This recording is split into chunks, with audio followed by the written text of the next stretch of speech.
And it works. I didn't even check my hair before I hopped on. I was like, there's this little video that it shows, and then I was like, oh my gosh, my hair is crazy. Your hair looks good. Thank you. I'm like, Um, yeah. So welcome to another week of Love Tower Podcast. My name's Jamar. This is my friend Crystal here. Your first week joining us. yes, on the other side. Awesome, awesome.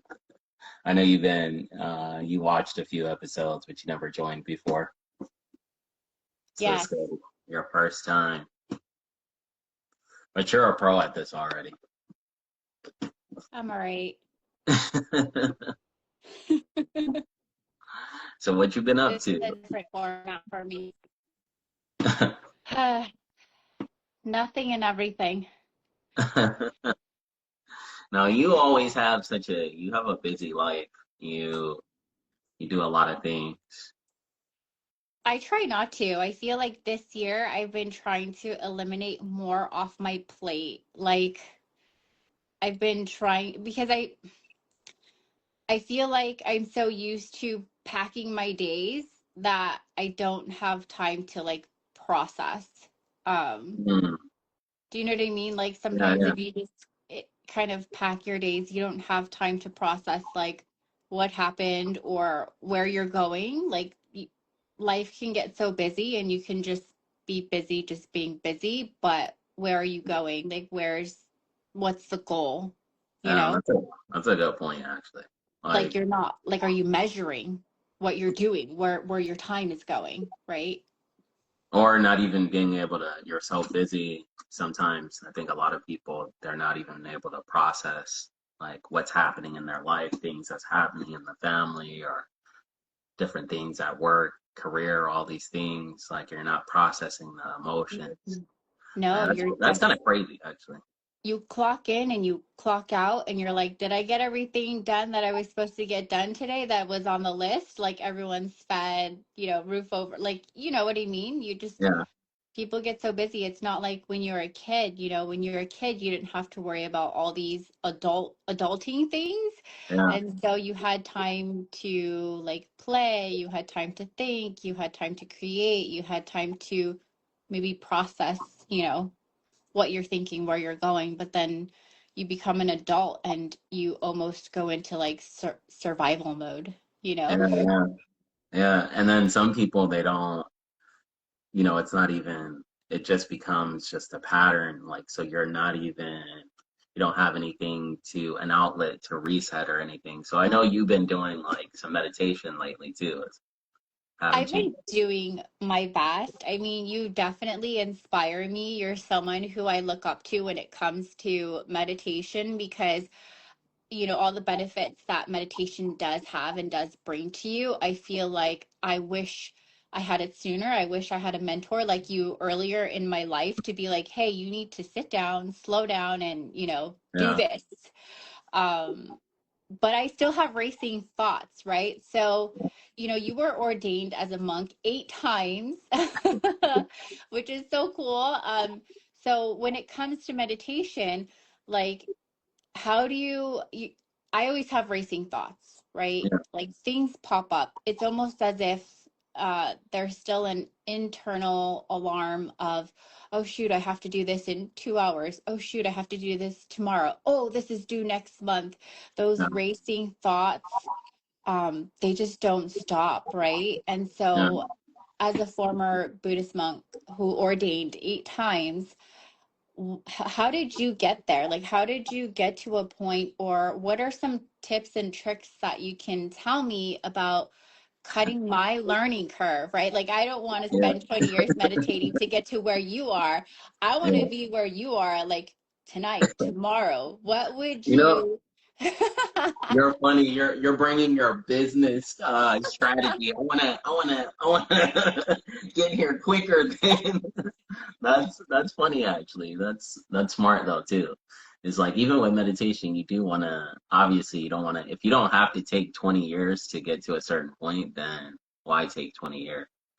Um, so it's really like learning. I think like the best thing that helped me actually, and that I learned from just being around a lot of monks when I did ordain, and even afterwards, just having them as um, advisors and guides to really guide me in the journey is, I think, having a teacher or someone who is more advanced than you at the practice, whether it's just like working out, like you have a trainer, like they're going to train you, um, and you know the moves to work out and different exercises and everything. It's the same thing. It's like the having a master or a teacher or a guide to guide you in that practice is really gonna make it faster than anything can actually, Yeah. because there's so many, because if you're learning purely from yourself, it's like, and I've learned this over time too, like whether it's in business or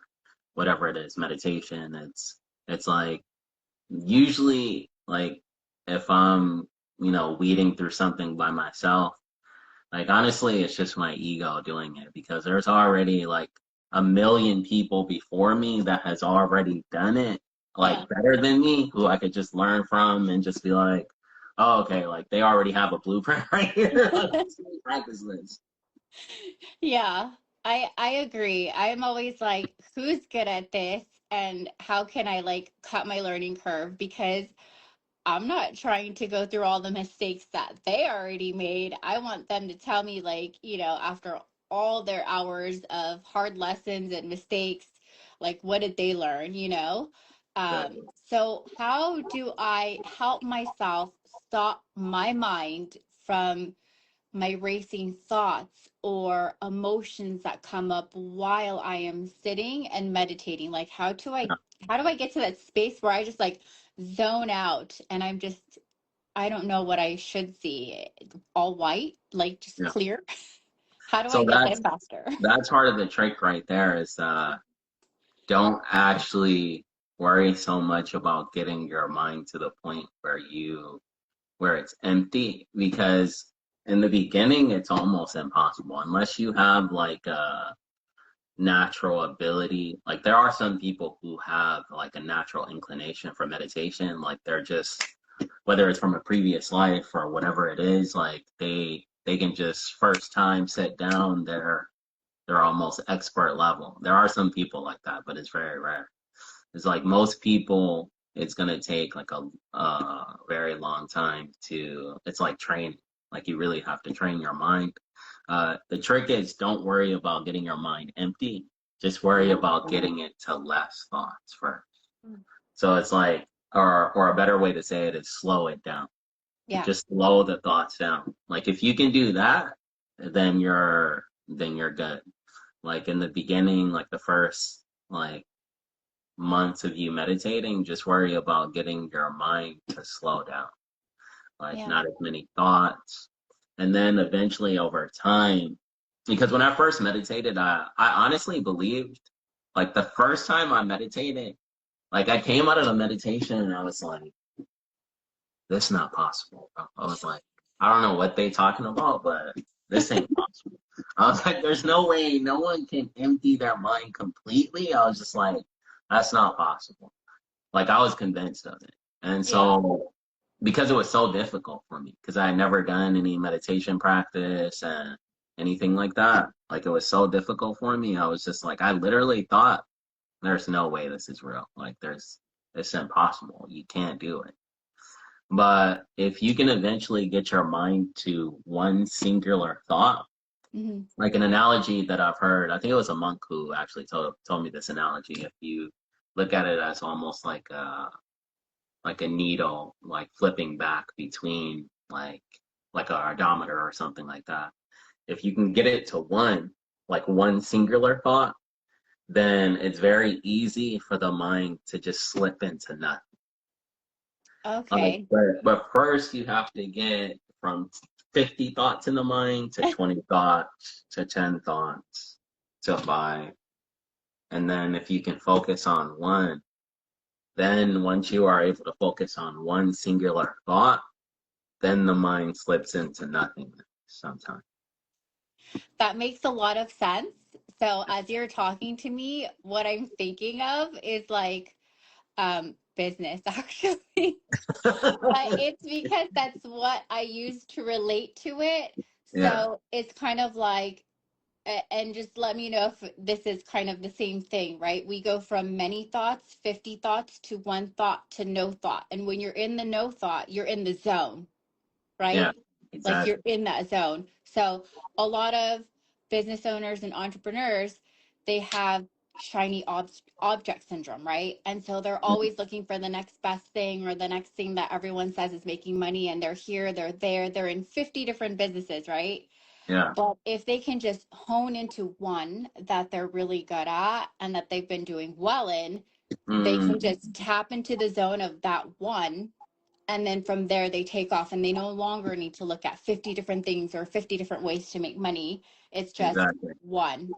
So that's how my brain processes things.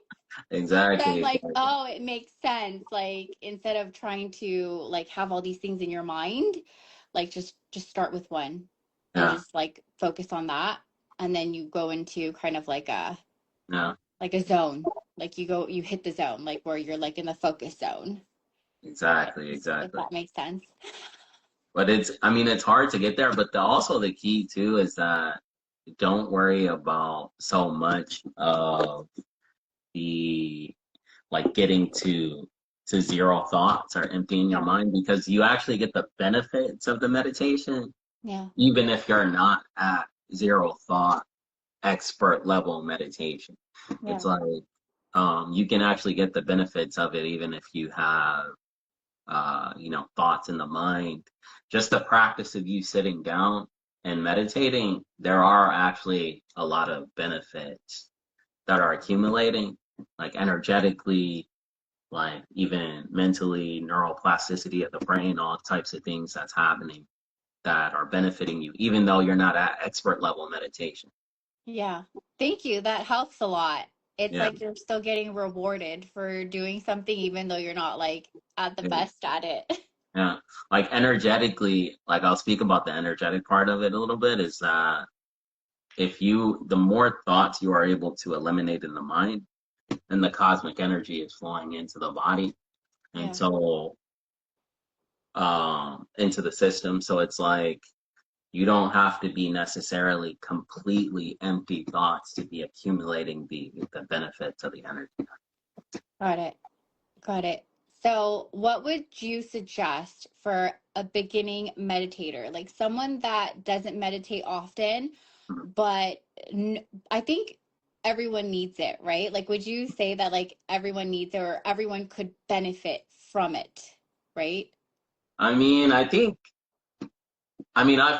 like everyone could, but I Hmm. think it just depends on the person. Like, especially in today's world where it's like if you feel lost, you feel like overstimulated, you feel stressed out, you feel, you know, all these things like you're not, yourself, you feel, too much emotions, you have like a lot of trauma, you have all these things. This is probably like 99% of I was people like, in so here. everyone, right?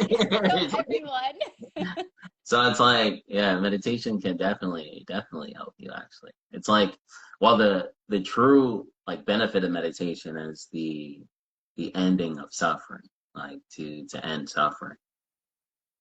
So that's the main benefit. But there's all these other like energetic and other benefits to it too. It's like a lot of people, what a lot of the West doesn't teach. Like the West teaches a lot about neuroplasticity, like the physical benefits on the body, lowering cortisol and stress hormones in the body, like Hmm. creating neuroplasticity in the brain so you become more creative.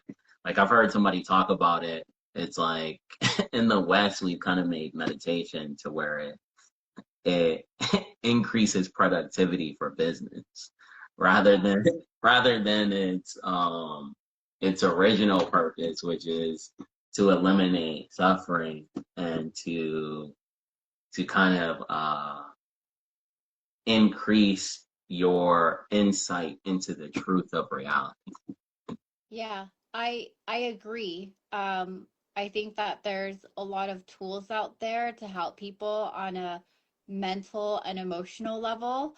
But then it's just to get back to like a certain baseline. And then when you go back to your life, or you go back to work, or you go back to whatever it is you do, all you did was decrease that stress level to be able to ramp it up again. So Yeah, then you're constantly seeking that, that like that thing to help you bring it back down again. You're not really finding or going to the root of the issue in yeah. itself. So I absolutely agree with you. For someone beginning to meditate, how often would you say that they should meditate for, and like what period? Like 5 minutes, 20 minutes every day, once or twice a week? I would do What at would you least 10 recommend? minutes. Yeah, at least 10 minutes. Like, you need at least 10 minutes to, like, at least get yourself used to. Because I know a lot of people can't sit, especially depending on the position, like, at first. Like, dude, it's like your mind, like, when you're alone with your mind in the beginning, it Yeah. drives you crazy a little bit. You're like, bro, I can't. Like, for me, I was just like, bro, this is impossible. It's crazy. Would you say before you found meditation, were you like a wild child, or like just very active and always doing things and, just all over the place? I mean, no, I don't think I was just like wild or all over. Well, actually, I guess in some ways I was. I thought about that. Oh, yeah, I guess I was kind of wild. But I think more I valued how much I thought, actually. Like, Okay. I really valued my ability to think through things. Hmm. Like, I remember younger, like I would always be like, oh man, like I'd be like, man, I'm smart mouth. I'm a smart mouth. Like, and I'd be like, always like be cocky and be like, man, I can think myself out of any situation, bro. I can think myself out of anything. There's nothing I can't get out of. Like when I was younger. Yeah. Well, since then I understand, like, oh, okay, I'm not the smartest person in the room all the time. Like, quite the opposite sometimes. Like, But do you feel like that was necessary though? Like, do you feel like, hyping yourself up and really believing in yourself and having confidence in yourself also helps you as a person to like mm, go for things and not be scared because you're not doubting yourself? Like, what's yeah, a healthy amount of that, what with what you're saying? Because I yeah, agree, like that there's many cases where that's good, right? You take the risks that maybe someone else wouldn't because you're confident in your ability to yeah, succeed or to get yourself out of like trouble, right? yeah. So, like, what is the balance though? Because Good, good question. you went from there, right? One extreme Yeah, all the way to you're able to sit with yourself and to yeah, like narrow down your thoughts and to be okay with just one thought or no thoughts, right? And now you're like, hey, I may not know it all. I may not be the smartest person in the room, or I might not be able to think my way out of this situation. Like, it's every from one situation. extreme to the next. So it's like, Yeah, how do we find that balance? Because, you know, I know as someone who's also like, I'm very extreme, it's like I'm all in or I'm all out. But yeah. either side is not good to be on too much of. Like there's a balance, but Mm, where does that perfect balance lie where you have belief in yourself, you have confidence, but at the same time, you're also willing to understand that you may not have all the answers and to be okay with that, but to also still have enough belief that it gets you going. that's a good question. You good, Crystal. It's like, no, because you think about it, it's like, I've thought about this too. I think, like, the more people, this is something that I think people don't talk about a lot. It's like, I think when people go from kind of like, I'll just put it on myself, like, I was in I feel like a unconscious state or not as conscious. And then I'm moving towards a more conscious state Mhm. where my awareness is more. Yeah. um, um, more aware of my own thoughts, of other people. But I think like sometimes there can be a pushback in yourself internally because your ego starts off here. And then once you have awareness of other things, like there may be a period of time where your ego experiences like ego death almost. Not on a like full level, like your EMT level or something like that, but there's a small kind of like ego death because the ego is injured. It's like you're kind of like, so you do lose confidence temporarily for a period of time. But I think through your practice, you develop a different type of confidence where it's more rooted in something more outside of the body, not necessarily like ego driven. Yeah. Yeah. Because that's a thing, I think. It's like you once you become conscious in certain things, you do lose some confidence temporarily, or at least I do, actually. Yeah. Because it was kind of like oh, this is different than I thought it was. Like it's like my world is changing right now. Like I don't like it. Yeah, I Yeah, mean I feel like I've been where you are as well. When I was younger, like when you're younger and you don't experience that much of the world, you're only like in your zone. You're just like, yeah, here's what I do, here's what I'm good at. Like I'm always winning. Like you set yourself up for success, but then as you start to go through the world, different people, different, experiences, you start to learn like, oh, maybe it's not everything I thought that it was. There's yeah, so much out there. And the more you learn, the more you realize, the more you expose yourself to the world, to people, you're like, I really don't know as much as I thought I did.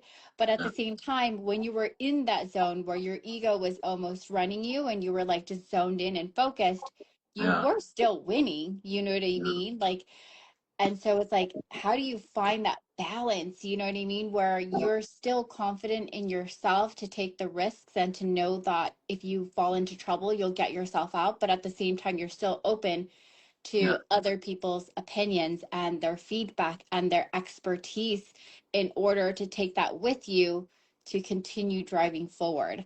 I feel yeah, like that's kind of where I'm almost at right now is like, um, um, a middle ground.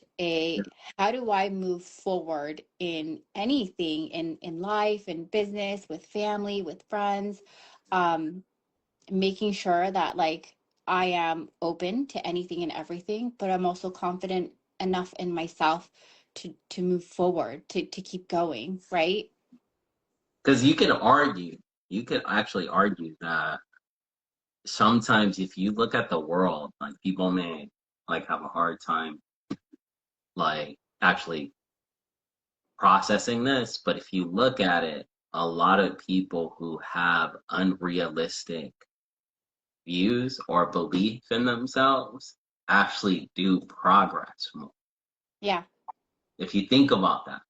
So it's like it's like a catch 22 sometimes if you creating like more awareness or more consciousness and you do have like a more clear view of reality, like in the interim you may lose some confidence in yourself, and then rebalancing back to there is a way for you to, because I believe in like you can, there is a way to kind of modify your beliefs and understanding of yourself where you can have that same power and belief in yourself mhm, where it's still more aware and it's not like as diluted in like the ego, where yeah, it's coming from a higher source instead of the ego.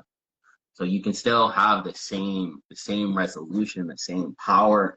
Because if you look at it like celebrities, certain celebrities, you probably can think of some even in your head right now, where it's just like they have unrealistic view of certain things, but you look at the things that they've achieved with their unrealistic view.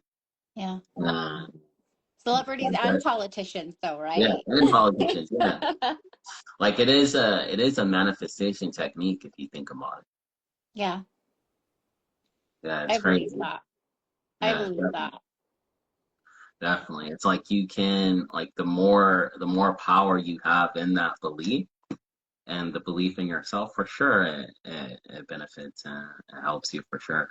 Yeah. And so would you say meditation is like one way or maybe a really great way to be able to get to that point again?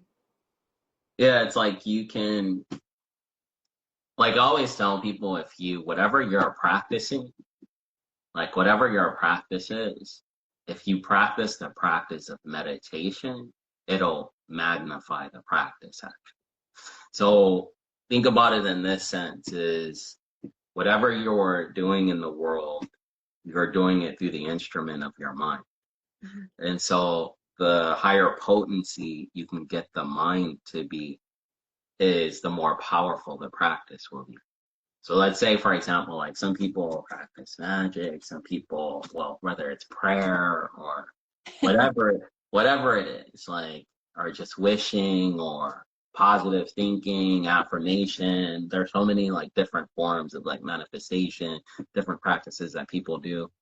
But if you do the practice of meditation, what you're doing is you're taking the mind and you're focusing its potency, like super potent, Yeah. where you're focusing on one thing, you're pulling the mind back into the body, back focusing it with yourself. Because a lot of people don't think like this, but when you're thinking, like the mind is thinking, like this is how the monks teach this, is when the mind is thinking, the mind is actually moving. Yeah. So if I think about Crystal, my mind is partially with you. If I'm thinking about my mom back home, my mind is partially with her. If Hmm. I'm super focused on like what's on the screen of my computer, my mind is outside of it, actually. Got And so it. when you take the time to like bring yourself back in and bring the mind back in, the potency of it actually increases by a lot. So anything that you practice afterwards will actually magnify the practice. So if you do like a prayer or you're doing magic or you're doing whatever it is, like some manifestation technique, you'll always notice that the potency of it is like way more powerful. Got it. Yeah, yeah. Note to self, start meditating more. If you want that money, then, If then people start to notice things changing rapidly, it'll be because I started sitting with myself and meditating. it does. Or sometimes like you just have like some people have natural inherent abilities too. So some people have natural manifestation abilities. So if you're practicing the meditation with that as well, it's still gonna be it's gonna increase the potency of it. Yeah. Very, very interesting. Yeah. How's your practice been like when you because you obviously you haven't been meditating for 20 years, so it's always interesting to hear like when you meditate or like what's your experience?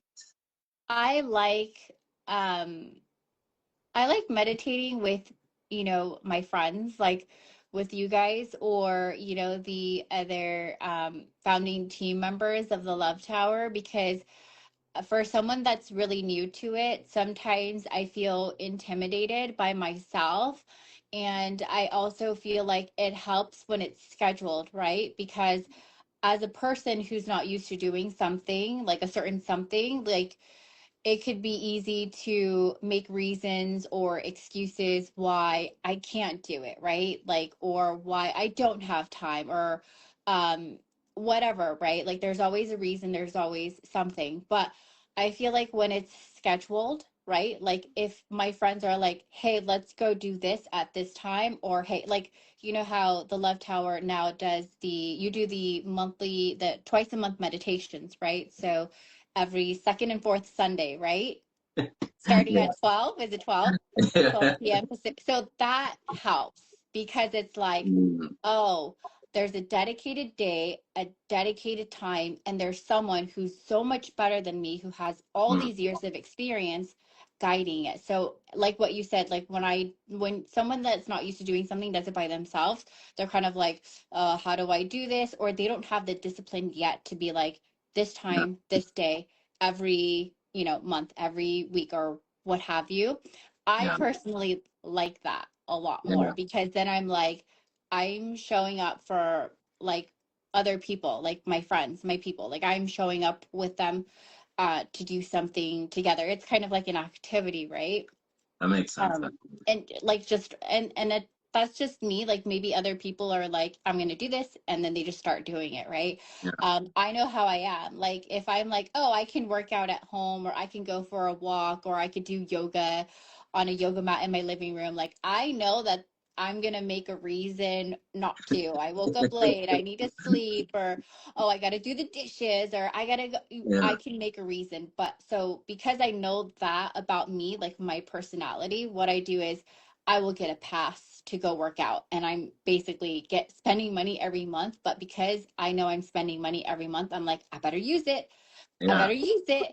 And Yeah. so I feel like I have to understand who I am as a person and how my habits are, and I have to like work with myself and not be in denial of like how I act. So for me, it helps when it's like, oh hey, like for example, like a few weeks ago we went to the temple together, right? To Yeah. do the candlelight meditation under the stars with Renee. And I really enjoyed that because one, I got to spend time with you guys. Two, I'm, going into a practice with, you said, other meditators that are like much better at it, right? And I felt like Yeah. Venerable Nicholas, he was so great. Like as he was guiding you, because sometimes for new meditators like myself, our minds are racing. So to be able to focus in on someone else's voice who's, an expert meditator and who's so calm to guide me, like that helped so much. So Yeah.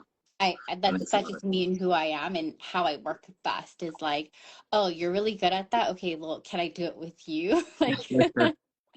That's true, actually. I guess like a lot of people do need to, especially in the beginning, to do it yeah. with someone Hmm. so that they don't feel alone in doing it. Because if you think about it, it's like the practice of it. It's not like it's exciting at first.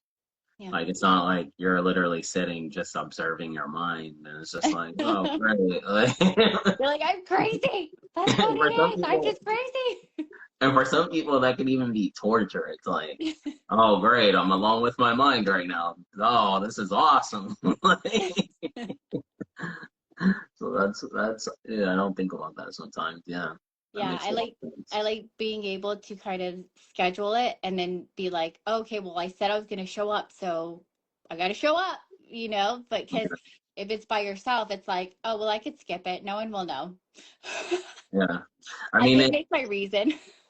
And it's interesting too because I like to go into like the real like esoteric like matrix type stuff, and like I think a lot of people like the system designs everything to really keep you from meditating Yeah, I because think it's so. like because the whole purpose of meditation obviously is to eliminate suffering, to eliminate that that internal emotional attachment and suffering that we all go through. And so once you're able to do that, you can see things much more clearly. You see reality much more clearly. So you see through the matrix because Yeah. they don't want you to know. Right. They don't want you to know that all the answers you seek lie within, right? When you sit Yeah, still. yeah. Like it's designed that way. It's designed that way. So and now I think, I mean, it's always, they've always taught that in meditation, distractions and all these things will keep you from meditating. But I think now today we have so many more distractions. There's so much stimulus coming at us. I think it's more difficult today than it ever was. Yeah, I think so too. Like with all the information that's out there that may have not been out there before, and with the media, um, the media like having different ideas in the world and the media basically training you on kind of the direction that they may want you to see things or the way it goes, it makes it harder too, because if you already have some little inkling of belief of something, you're like, oh, it must be that. Like, people are looking for something to follow or something to go along with because they probably don't know how to sit with themselves to ask themselves the questions of who am I and what am I doing here. Yeah, It's so easy just to be like, well, let me just follow what I believe to be true. It may not be true, but let me follow something or someone else. yeah. Um, If you think about it, it's like I would actually say this. You remember the Matrix, right? You remember yeah, how they talk about like they would unplug people and like wake them up to the real world, like they unplugged Neo from the Matrix. yeah, Like, I would say like that's the analogy for meditation. Meditation is kind of the unplug yeah, yeah. for you Interesting. to unplug from the Matrix. So of course they don't want you to unplug from the Matrix. They want you to keep watching those TV shows, keep Keep being in the game. yeah, keep getting in the game. One of the coolest things, analogies, one of the monks told me once before, is he gave the analogy of like the mind is uh like a normal person's mind is like a sponge. So Yeah. whatever you see, whatever you experience, you absorb that. If you see like happy things, like you'll feel happy. Like people are being nice to you, you'll be happy about it. You see like traumatic or negative things, or people are negative to you, then you'll start to absorb that too. And so that's a normal person, a sponge. But he was saying meditation makes your mind more like glass, where it's not as absorbing of everything, where you're more controlling. So if you pour water on that sponge, it's just going to absorb the water. So you're just absorbing whatever's in the environment. If you but a glass, you can pour water on it. It's just going to pour off. And he was saying the quality, like the glass is the comparison, the quality of mind. Like the quality of mind changes when you meditate, so that's not absorbing everything from the environment. So now when you Oh, see like things that are sad, it's not absorbing in the same way. Or even happy things won't necessarily absorb, because it's actually the pull and push of the positive and negative emotions that causes a lot of conflict internally.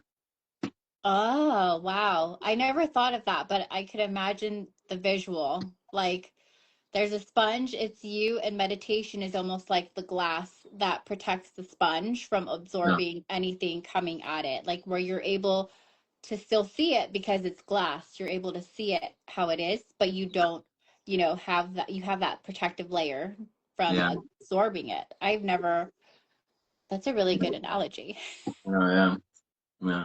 It's even like your own internal emotions. Like the more you're meditating, this is a deep area we could go into too, but it's like the the more like a normal mind is absorbing the internal emotional state, and it's just almost acting off of it.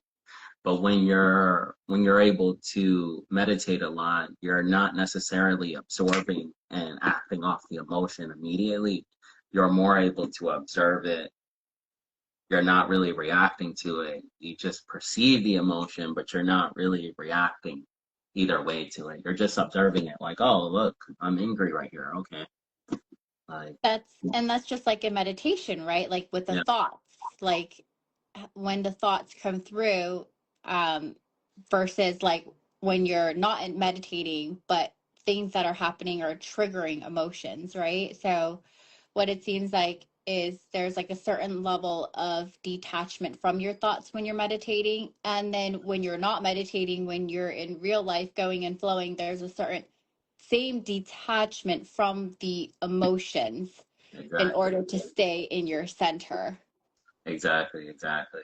Like you get to a point where you understand like I am not my thoughts, I am not my emotions.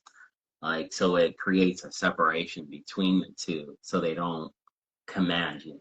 Like you could even argue, I've heard certain people talk about this. Like a lot of people are, how AI is the big thing right now. It's like a Huge. lot of humans, and we talk about how AI is conscious or is it not conscious.